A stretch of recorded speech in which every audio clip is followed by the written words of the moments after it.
İro, em li Silopya, li gundê germ gene. Ay lele, dilê min wendaye, şev tariye, roj xemgîne. Ay lele, dema ku tu çûyî, cîho wext bû bê manayî. Ay lele, hay lele, li ser çiyayên tarî, bate navê min tê digerî.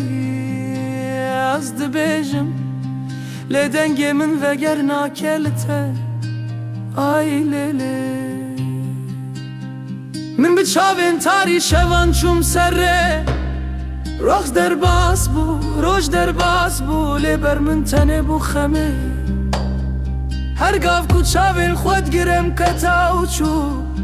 Min dibêjim, were dilê min, were tu ne çalak bî, were tu piştê xewna min vegirî. Kitabir derdên ku nava we diba, min çi axivî çi gotim tu nekişt. Navê te bû stran, lê tekse min bû dilê şikest. Li ser her şingehê ku ez çûm, her deng bêj ku stran got. Min dibistan, min dibêjim, ev çîrok ji bo min e, ev dercî li ser min e. Ay lêlê, ku tu yî ku dengê te. Min maye nav şevên bê awaz û bêbext, baran dike ber çiyayên rûmeta me. Her ku me axê avê dilê min xefete. Ez dibêjim, bi gotina dilê şewitî, hevalê heyvê min tu çawa çûyî, tu çawa ji nav dilê min rabûyî. Xitayî taxitên çiyayê diroka birîndar. Ay lêlê, dengê min radike çiya radike, ax lê nav çiyayê min jî tutune. Ay lêlê,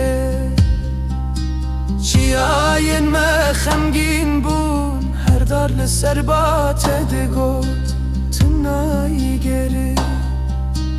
Zîrekên hêvî jî li darê nehatin, xewa min bû şevên bêbehra te. Min çûm beravê li ser keriya gel, gotim bila ji dilê min derdê te bimîne. Avê jê hat lê dercê neket, her tîk dibe tîkên bîranînê. Ay lêlê, dilê min xemgîn e, şevên min dirêjin, tu çûyî û min maye di nav xewên te de.